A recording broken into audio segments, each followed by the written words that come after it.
कल शाम शिक्षा विभाग के अपर मुख्य सचिव एस सिद्धार्थ ने स्थानांतरण और पदस्थापन नियमावली के विरुद्ध अपनी बात एक निजी चैनल से कह रहे थे। इससे पूरे राज्य के शिक्षकों में ऐसा भ्रम उत्पन्न हो गया है कि जब शिक्षा विभाग के सबसे बड़े पदाधिकारी खुद अपने द्वारा ही बनाई गई नियमावली के खिलाफ किसी निजी चैनल से बात कर रहे हैं, तो और इससे बढ़कर के आपत्तिजनक और प्रताड़ना देने वाला कोई बयान नहीं हो सकता है। माननीय मुख्यमंत्री महोदय को इसका तुरंत संज्ञान लेना चाहिए।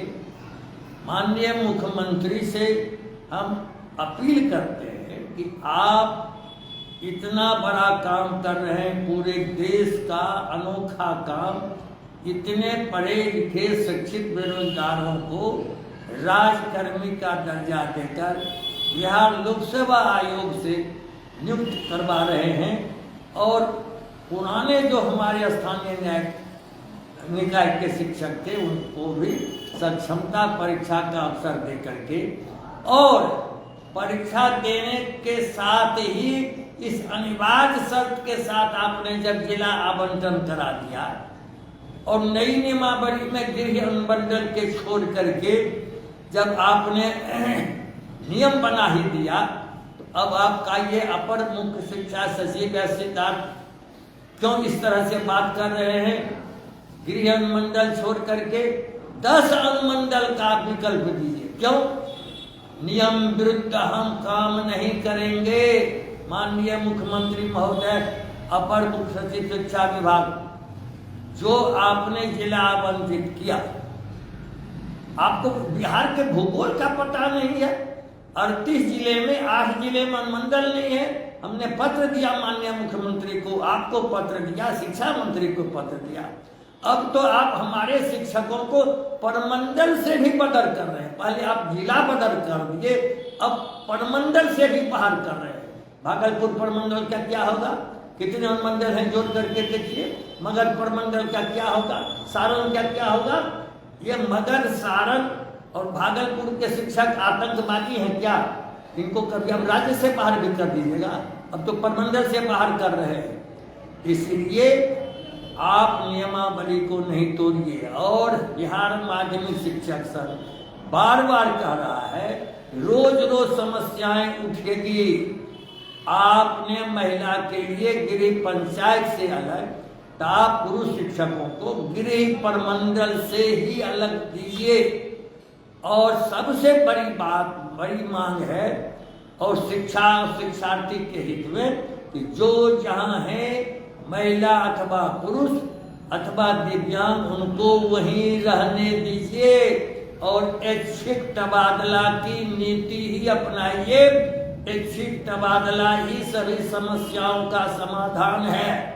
आप तो ऐसा उलझा देते हैं हर एक नियम कायदे को, इतना अव्यवहारिक फैसला सुना देते हैं लोगों को कि तो कल्पना से बाहर की बात है। 80 साल हम पार कर चुके हैं, ऐसा शिक्षा विभाग तो गदरबुद देखा ही नहीं। और माननीय मुख्यमंत्री जी, आप क्या देख रहे हैं? ये 2025 विधानसभा का चुनाव है, ये तो आपको एकदम, आप जो अंतिम पारी अब खेल रहे हैं, अब ये पिच से बाहर कर रहा है आपको, एकदम सारा विकेट पहले ही गिरा रहा है शिक्षा विभाग। इसलिए माननीय मुख्यमंत्री महोदय, आपसे हमारी मार्मिक अपील है कि शिक्षकों की प्रताड़ना को कहिए शिक्षा विभाग बंद करे, नहीं तो राजनीतिक रूप से आपको ये घाटा देने वाला शिक्षा विभाग है। और आप पुरुष शिक्षकों को गृह जो प्रखंड है उससे ही बाहर का विकल्प तबादला के लिए मांगिए और ऐच्छिक तबादला कीजिए। ये गृह अनुमंडल का जो आपने बखेरा उत्पन्न कर दिया है, हजार हजार समस्याएं उत्पन्न होगी। आप कहते हैं कि अगल बगल के जिला में देगा, क्यों देगा? शेखपुरा वाला क्या कसूर किया? शिवहर वाला क्या कसूर किया है? ये बंका वाला क्या कसूर किया? किशनगंज वाला, जमुई वाला कोई अपराधी है, गुनाहगार है? भारतीय संविधान कहता है कि सबके साथ एक ही प्रकार समान, सम्मानजनक, गरिमापूर्ण समता का सिद्धांत बना हुआ है। इसलिए आप महिलाओं के साथ, दिव्यांग के साथ न्याय कर रहे हैं, और उनको भी जो ससुराल और नैहर में है महिला शिक्षिका, उनको रहने दीजिए। क्यों? और जो TR1 TR2 में जो अपने गृह मंडल में, गृह प्रखंड में, गृह जिला में पदस्थापित है, उनको तंग मत कीजिए। आप छात्रों का बहुत बड़ा अहित कर रहे हैं, यह गुनाह कर रहे हैं। कृपया आप कल सर्कुलर निकालने के पहले नियमावली पढ़िए और उसमें संशोधन कीजिए, एक छिट तबादला कीजिए, अनुमंडल का बखेड़ा छोड़िए। नहीं तो बिहार माध्यमिक शिक्षक संघ अब शिक्षकों को सड़क पर उतारने के लिए बाध्य होगा। विधानमंडल का जो सत्र हो रहा है, हम अपने शिक्षकों से भी अपील करते हैं कि वे तैयारी में रहे, और विधानमंडल के सत्र में हम लोग संघर्ष का कार्यक्रम बनाएंगे।